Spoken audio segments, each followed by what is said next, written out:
and they're paid. At the KSMO studio, it's time for us to sit down with Presiding Commissioner Darrell Skiles on the first and third Fridays of the month. And today happens to be the third one, and Darrell is here. Yeah. Oh, hi, Darrell. How you doing? Good morning, Stan. I'm doing fine. Did you have a good Valentine's Day yesterday? Fine Valentine's Day, yes, sir. And looks like we got a little weather moving in here now for the next couple of days, or today and tonight. So do want folks to be very careful out there on the roads. Looks like it may get pretty nasty here later today. Weather move in today, sunny tomorrow, weather move in tomorrow night, then 44 on Sunday. Kind of just the craziest stuff you can imagine. But it's Missouri. It's February. That's right. You can have anything, 70 degrees, or here just a week or so ago, what was it? We had right at 0, 2, 3. I think we had 2 degrees at my house on Wednesday morning, and then wind chills minus 15. By Super Bowl Sunday, we were grilling steaks outside on the grill. Isn't that crazy? Yeah. So last year on this date, we were 78 degrees, Darrell. Oh no, really? Yeah, last year on this date. Well, that's all right. 78, record high. You know, I'm thinking, man, that's anyway, just great. But we've got some things to talk about since we were here first on February 1st. You got a few things going on in the county. Yeah, yes, there were. Do have a few things going on. I guess the first thing, though, we really need to talk about, Darrell, is the road conditions. And the commissioners are very, very aware of the road conditions. But, guys, it is just soaking wet out there, and there's not much they can do. Yeah, this is a tough time of year, especially through winter when you're getting snow and ice or you're getting lots of rain. The roads get wet and they're muddy. You can't grade. If you try to grade, it makes it almost a bigger mess than what they've got. When they're frozen, if they're totally frozen, you can't really effectively grade hardly at all. Right. And then, and there's places they're out getting some things done. They're patch grading some of those worst spots, try to get them smoothed up, putting some material down where they need material for some muddy spots. But until we get a little bit of dry weather, it's just tough time of year to get anything done. Commissioner Larson and Purcell have talked about it a lot. They've been out on the roads and they know the situation and feel I know the situation. I drive about 2 miles of road to get to my house from the highway every day, another 2 miles right back out. So I'll drive 3 or 4 miles of gravel road every single day if I just come to town. So I know the situation too and live with it, and it's not fun. But anyway, this is always a tough time of year, and especially if you have a year with a lot of moisture. And, we haven't had a lot of snow, but we've just had a lot of moisture that kept the roads wet, muddy, and then the freezing, and then it gets frozen underneath. Right. Well, that frost hasn't worked its way out, and now here we are back in kind of a similar situation where it's sub-freezing. So anyway, it's a tough situation.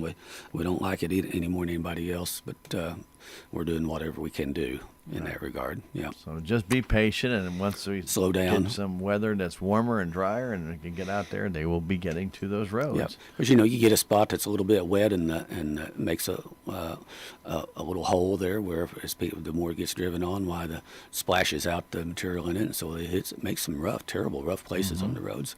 Yep, we know that. So about the best advice I can give until we can get over it. And and the other bad part is once it does get dry enough to where we can grade and do some things, well, it takes a while to get over 600 miles. Oh yeah, of road, can't be at every road at one time. Yeah, so but they're after it and doing whatever they can when they can and where they can. Right. But otherwise, the crews, like I said, they're spreading some gravel where they need to.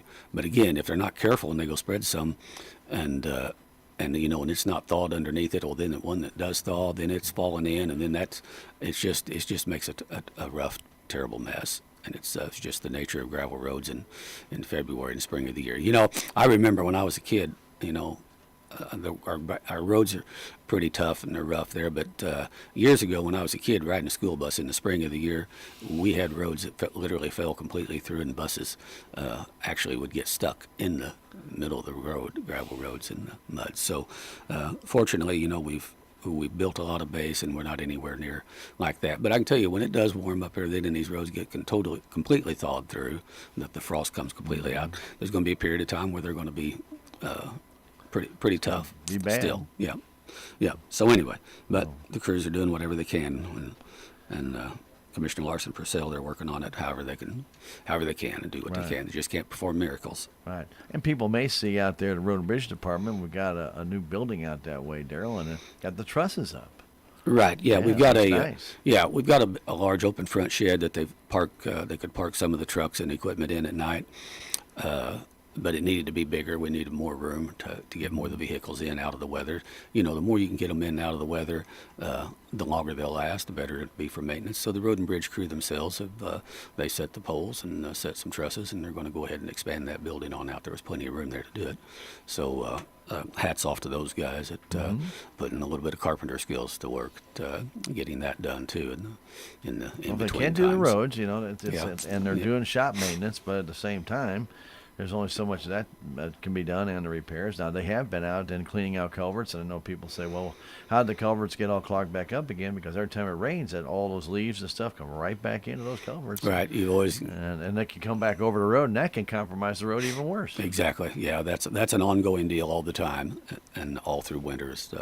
Clean out those culverts and keep the material dug out of them, and so forth and so on. Now they also, I mean, you know, last Sunday morning, Saturday night, Sunday morning, we got that freezing, and you know, the highways were just wet. Boy, there was a period of time there where the gravel roads were Pretty slick. and the chip and seal roads were extremely slick. Now it warmed up and real fast, it all disappeared. But for a while there Sunday, while the crews were out Sunday morning treating some of the worst spots with some sand and some salt mix to try to help with that situation for a while. And didn't hear of any major incidents on county roads, but the potential was there for a while Sunday Well, it morning. sure I can is. tell you And it that. gets pretty slick pretty quick. So Anyway, but very good. But I do want to bring that out about road and bridge because it's very important that people do know. You're just going to it's not anything that they can do right now. And if they did come out, it could actually make your road even worse. So, again, just be patient. You know, that's all we can ask you to do is please be patient.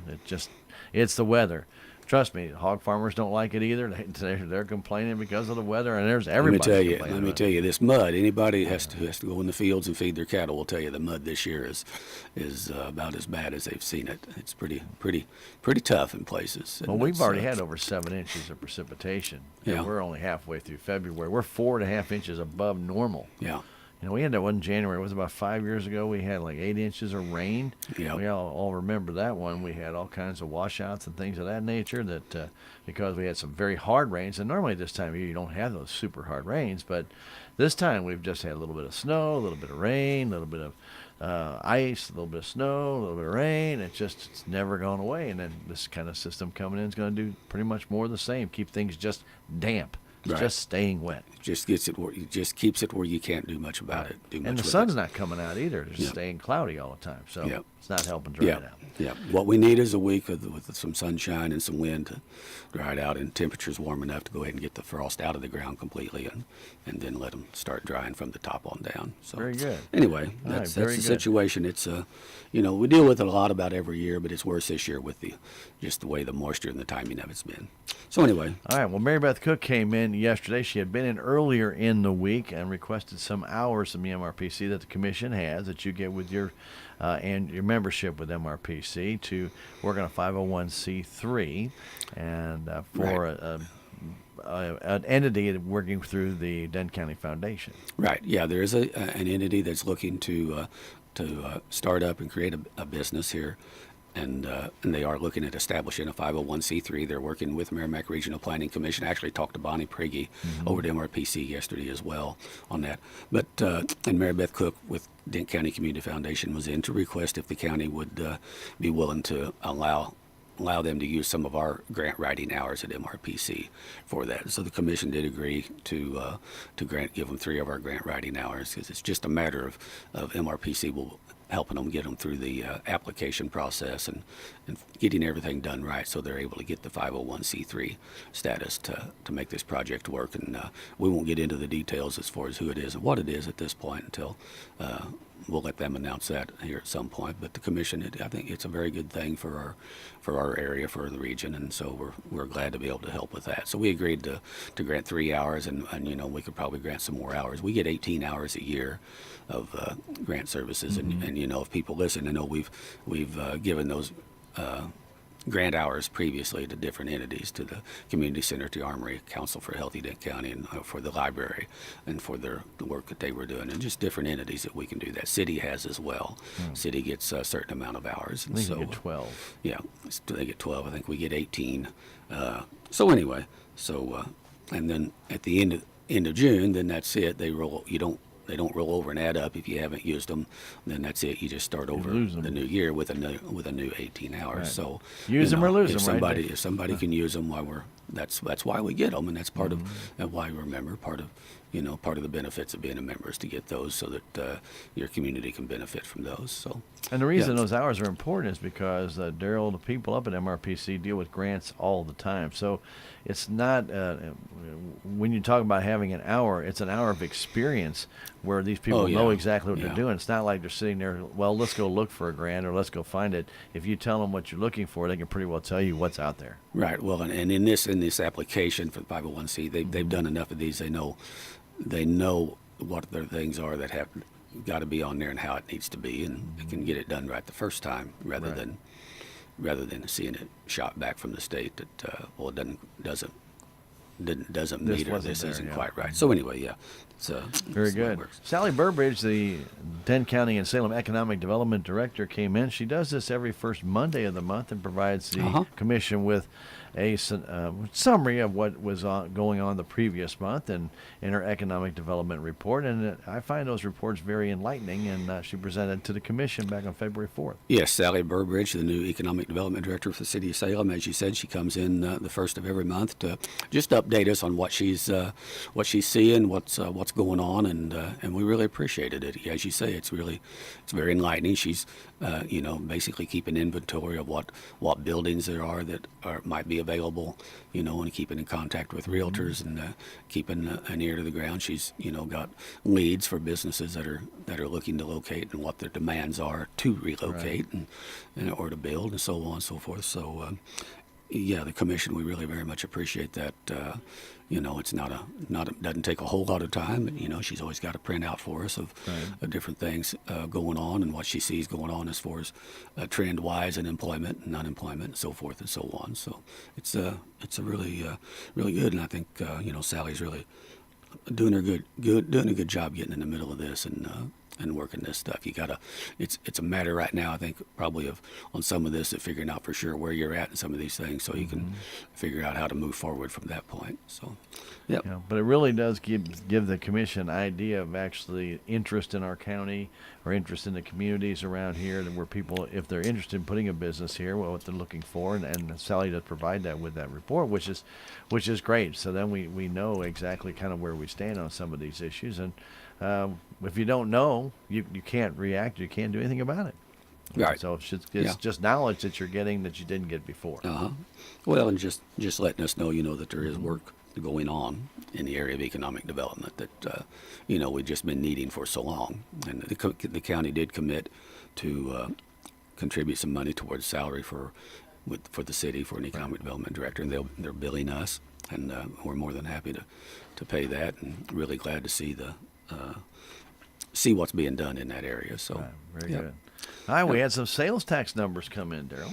Yes, the February sales tax came in for the county. Treasurer Anita Williams came in with those, and our sales tax usually comes in around the 7th or 8th of every month. It was up slightly, even from last year, and last year was up tremendously from the year before. So that's good. We always watch that. And I mean, we watch it twofold. Number one, of course, it's a major part of our revenues that we operate on in the county, so we'll watch it for that reason. But it's also an indicator of what's going on as far as economics-wise, business-wise in the county. So the general revenue and law enforcement sales tax are up about 0.5% year to date. The other funds, the road and bridge and the jail construction operation funds, they actually are up about 7%, which on the face of it doesn't make much sense. But those are newer sales taxes, so there's different factors that come into play on how that works. If you want to have your head swimming, try to find out from the Department of Revenue why there could be that difference. But at any rate, it's just the way it is. But at any rate, they're all up a little bit and looking real good for what we budgeted. So that's always good news. That's really chaotic when you try and talk to them and try and get answers about specific funds, because it's really interesting. Well, and it'll vary. Why it's hard to figure out. But anyway, that's the good news. Very interesting. Well, of course, Darrell, it was a CCAM meeting last 2 weeks ago that the commissioners went to. You were not able to attend that due to a family issue, but you had Commissioner Purcell and Larson both attended. So that was a very good training. Yes, by statute, Missouri statutes require all commissioners in the state to receive 20 hours of training per year. And the County Commission Association of Missouri, which I serve on the board of, excuse me, we, the CCAM board, are responsible for putting that training together and organizing it and conducting it. So it's a very involved, as I say, it actually was not this week, but back last week. It started actually on Wednesday morning and then concluded about 10 o'clock on Friday in Columbia, Missouri. So commissioners from all over the state. And I was, unfortunately, the first time ever I was unable to go. My mom had a major health issue that required me to be with her at the hospital that week. So I will be, what will happen there, we film all the conference, all the training sessions, and the speakers and so forth and so on. And what I'll do is I will get those, and we make those DVDs available for instances like this. Right. Somebody can't make. So I'll get the DVDs, and I'm actually very anxious to see the training in those and some of those sessions and so forth, and view those. So that's how I'll be able to meet that requirement. Right. So I'll be spending a lot of time in front of the computer here right now they're just in the process of getting those DVDs all made. They got them all, got everything filmed. We pay a company to just sit in and film. Right. And get them down. Edit, put it together. And that's one reason why it's always frustrating, when they have a session, and there's a lot. It's a lot of different sessions, breakout sessions, all through the thing. In the afternoon, they have one section that's just for third-class counties to meet and just discuss issues of what's going on in their counties and problems they've run into and how did other counties address those and things. It's always really interesting.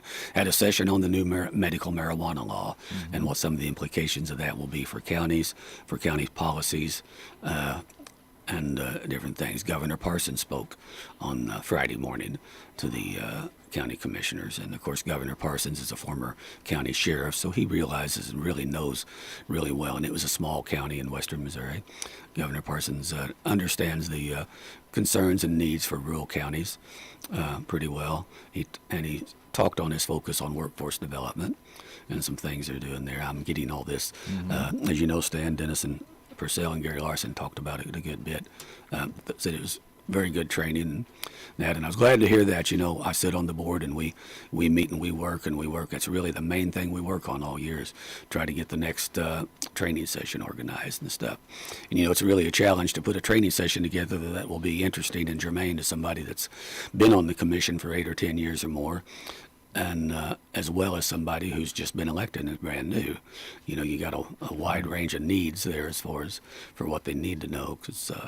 But at any rate, so I was glad to hear that they enjoyed it. And so far, and I've talked to the CCAM staff actually just yesterday, and they've heard good comments about the training as well. So anyway, I'll be getting the DVDs, and we'll be spending a considerable amount of time then catching up on the training, watching those and seeing that. So anyway, hated that I couldn't be there. I would much rather have been there than I know that dealing with the health issues. But that's life too. And that's all right. It definitely is part of that.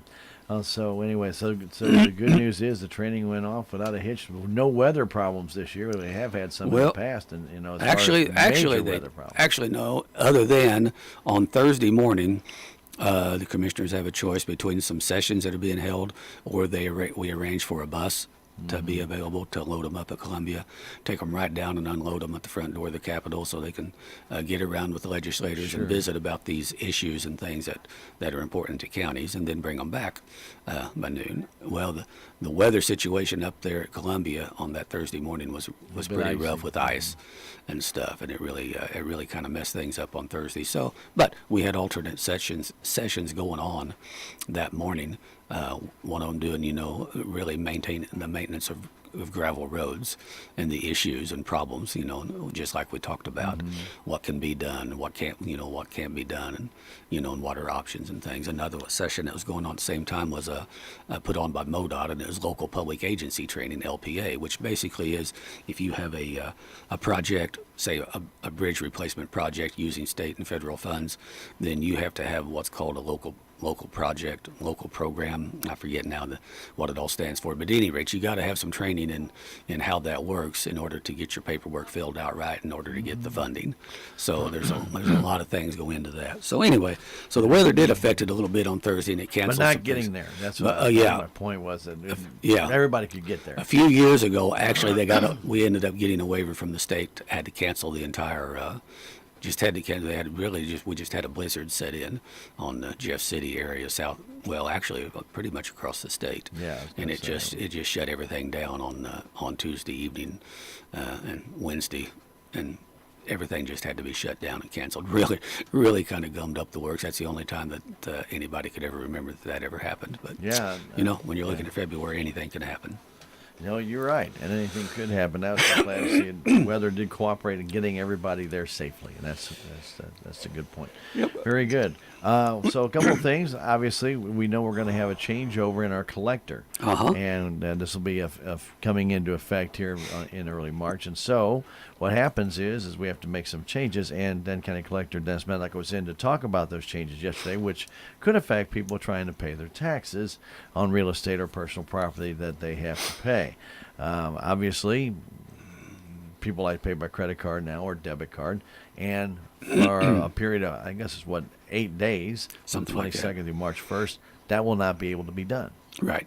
Yeah. Most people may not realize, but the Office of Collector term is different than the rest of the offices, and the collector's term ends the last day of February, and the new collector's term begins March the 1st. Shannon Van Kirk, as most everybody I think may know, but anyway, Shannon Van Kirk, who's worked in the collector's office for a few years now, ran for that and won that. So Dennis Medlock's last day in office is coming up very shortly. But as they do that, they've got to make a transition over from, what was under Dennis's deal. So basically, he just come in to announce that due to this transition period from February 22nd through March 1st, they cannot accept any payments with credit cards or like online bill paying of taxes. Now, generally at this time of year, there's not very much of that happens, but if there would be some, all tax payments would have to be made by cash, money order, or cashier's check. So if they have any other questions about that, you can call the collector's office at 729-3911, and they can get you that information on what's going on there. there. Those days, though, cash only, money order, cashier's check is 25th, 26th, 27th, 28th. You can still mail in a check, and if they get it, it's not going to get posted till March 1st, but you will not pay penalties. Right. All mail will be processed, dated, time stamped, and so forth. But you'll not pay the penalties for February. So if any questions on that, call the collector's office and at 729-3911, and they can help you through that process. Yeah, usually the only time it's an emergency situation where somebody has to pay now, Darrell, is if they're closing on their property and they have to have those taxes paid before the closing can occur. Right. If you do need to know the exact amount that you owe with interest and penalties, call the collector's office that day before you go try and pay cash if you're going to get a cashier's check, and then they can tell you exactly what it's going to be, and that way you can go get that cashier's check or money order to that exact amount. Yep. And that, again, they want to work with you any which way they can, but this is one of those things. The Forte credit card system has to change all that, the internal workings there, and so it takes a little time, and so from the 22nd through March 1st, until March 1st, they will not be able to take those credit card or debit card payments, but again, cash only from the 25th, 6th, 7th, and 8th. If you have to pay your taxes, if you do mail in your check and they get it, it won't be credited till the 1st, but you'll not have to pay any extra additional penalties or interest for it being in March. So it'll be good. Yep. Exactly. Don't bring it in March 1st. We also need to remind people to bring in their assessment forms. That's right. Your assessment list all have to be in, and don't sit back and think, well, because the assessor didn't mail you one or something, then you don't have to. No, that's not the way it works. So if you own personal or real property in the county, you need to get your assessment list into the assessor before March the 1st, or there is a penalty by statute that must be applied to that tax bill. So I think it's $10 for every $1,000 assessment. I guess right now, 0 to 1,000, $9.99. I couldn't tell you. I've never been late with mine, so I don't know. So Good move. But I think that's the way it works. And so if you're not, you can just call Tina Whitaker, your Denton County assessor, and she can tell you about that. But we'll be having more information on that. And of course, we hope that everybody gets that in. Now you can bring that in on March the 1st. It's not due until it's due up until March 1st. On March 1st, you're still good. March 2nd, obviously, it'll be a Saturday. Right. You'll be late. So after you get done trout fishing on March 1st, come on out, bring that assessment form in. Put it in your pocket. Don't want to misplace your fishing license, and don't want to give Tina your fishing license. You want to make sure you actually give her an assessment form. And by the way, isn't it hard to believe we're right here, right on top of I'm telling you what. Trout season? Normally at this time we'd be getting ready for a road race here a few years back, but not the case. Oh man, we'll be on the air that day too. Yeah. I might have to have a fill-in. I might have to be at the park. I was going to ask We'll you about see. that if you wanted to kind of move that one, just in case you wanted to. Well, when I was in high school, I couldn't hardly miss an opening day of trout season. And then it seems like I think after I got out of high school, it wasn't quite as important to be there on opening day. But anyway, especially if opening day was on a school day, why I just had to be at the park. So anyway, that's Definitely probably had ulterior reasons, I guess. Okay, very good. Also, want to remind everybody that Denton County Commission works with the Extension. They brought in, Sarah Masco brought in some information from the Denton County Extension over the year, as well as inviting them to the banquet that was held last weekend. Commissioner Larson did attend that banquet. Yes, the County Commission does support Extension financially through the budget process every year, and Commissioner Larson does sit on the Extension Council Board as a county commissioner's representative. And Sarah, she brought over annual report for Extension for the last year, and then they held their banquet this week. And so it was very well attended. I heard some good speakers. Commissioner Larson did attend that banquet on behalf of the county, so we appreciate that. I hope people realize that our commissioners are members of a number of different boards. I mean, Commissioner Larson attended the Extension Council, also a Healthy Denton County meeting yesterday.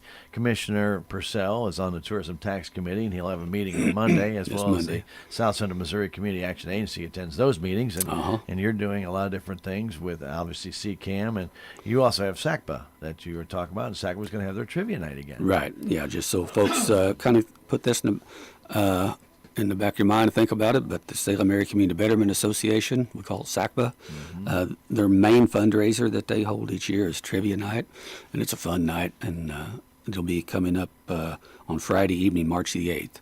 It'll be the night before the road rally here in Denton County, so that's coming up very shortly here. So folks, everything's coming up very shortly here, Darrell. What's happening? Well, I'll tell you what, we're speeding through the year. I don't know how.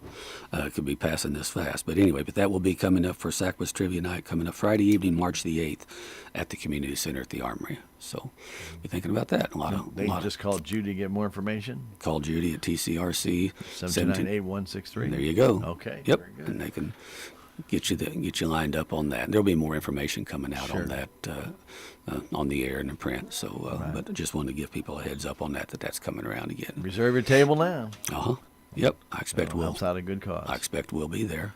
I expect we'll be there too. So, very good. All right. Denton County Clerk Angie Curley gave a report reminding everybody the last day to register will be March the 6th for the municipal election, which will be in April. That's coming up. Absentee voting actually starts this Tuesday, for the municipal election. She also wanted to remind, too, that bunker voters will now be voting at the Bunker City Hall instead of at the high school where it's been for quite a while. So bunker voters, keep that in mind, that this time they'll be voting at the City Hall there in Bunker, and that whole precinct for that area down there. Right. So that was at the request of the Bunker, the R3 administration. Yeah. It gets a little crowded and congested. Oh, sure. Yeah. So anyway, very good. She also is going to be holding a South Central Clerks meeting on.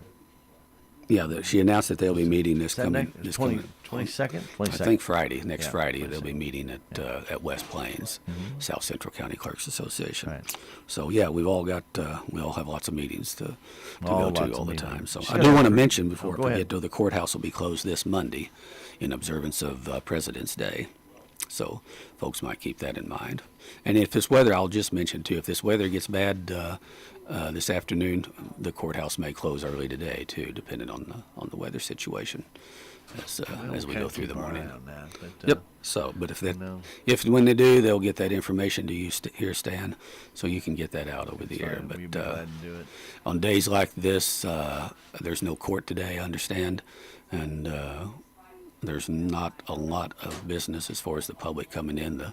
There's plenty of work for the workers to do as far as, different things that they're working on and doing. But if the weather starts to get bad, sometimes we'll close early so that they can get home and get off the roads. And the more people that get home and get off the roads when weather's getting bad, the better off it is for everybody. Absolutely. So, Very good. anyway. Very good. Anyway, I was just going to mention, and Angie did mention she's going to have Chrissy Peters from the Secretary of State talk about their canvassing, how to get prepared for that when they have to do that again this year, and also the new election laws, which virtually every year, Darrell, seems like they change the election laws somehow, some way that affects everyone, every county, and it's not easy to keep up on all those new regulations and rules, and this is how they do it by having these meetings. Yep, exactly. Yep. So, very good. I think that about catches us I up, was going to Stan. say, I don't really have anything else. Oh, one more Fresh- thing. The bids. Oh yeah, you're right. Yeah, the on the jail. The guys, they've made tremendous progress on the jail here this fall and this winter. yes. If you get down there, you'll see the walls are up, and so it's kind of slowed up here the last week or two with the weather related. But the construction folks are real happy about the progress they made up to this point. One thing that was holding out there that we were waiting to get back, which wasn't holding up progress on construction at all, but we put out for all the food service equipment. And those bids actually were due this past Monday, but due to some specification changes and some things were made, we put that. Those bids are due back actually this coming Thursday now at 11 a.m. And after we get those in, then we'll open them on Thursday. Not to mention nobody will be there Monday. Well, yeah, but it actually was by design to go ahead and extend it on out to February the 21st, just to give some of these companies in once these changes in the Right, there were some spec design changes. specs. Yes. Yep. On some of these things, especially in the cooler. So, anyway, yeah, I do want to mention that, but otherwise things are moving along as expected on the jail. There you go. The jail. Well, we want to remind anyway. everybody this program is not paid for by county dollars or tax dollars. It's paid for by Darrell out of his own pocket, and he does this to keep you informed about what's going on in your community, in your county. And we've been doing this many, many years, and he hopes that this is really one way for you to stay up to date on everything going on. And I think it covers quite virtually everything that goes on for that entire 2 weeks or so that we're discussing. So I hope people enjoy it. Hope folks enjoy the program and learn something. I get a lot of comments from time to time and appreciate that. And we'll have a special guest on here sometime here, I think, in the next few weeks or months, and as we have in the past. But anyway, hope folks enjoyed it. I appreciate the opportunity, and we'll be back here on Friday, March the 1st, opening day of trout season, the unofficial first day of spring. May have to record that one. I don't know. No, I'll be here. You can still get down there and do your 1 hour of fishing and still make it back. No. I'll tell you what. I don't go trout fishing or turkey hunting or deer hunting if one of the things I got to do is keep looking at my watch because I've got to be gone. That's just always kind of a quirk of mine maybe, but it just always frustrated me that I'd go do that and have to watch it. You won't enjoy it. Yeah, no. So anyway, but that's pretty neat there when trout season opens. It's a big special time, and it's unofficial first day of spring, always was for me. I know it won't be long then. Now the turkeys will be gobbling, and that's all. That's a good sign. Spring's there. I don't know what the groundhog said here a couple of weeks ago, but 6 more weeks. Yeah, It'll be an so- early spring. Yep, I expect it'll be winter till it's spring. That's just the way it is. But anyway. Well, last year we had winter till it was summer. Oh man, Didn't have much spring at all. It was horrible. Yeah, awful long. So anyway, I hope folks enjoy the program, and I do appreciate the opportunity. And until we're back here, I hope everyone will be safe, happy, healthy. God bless each and every one. And I leave you with this. Hello,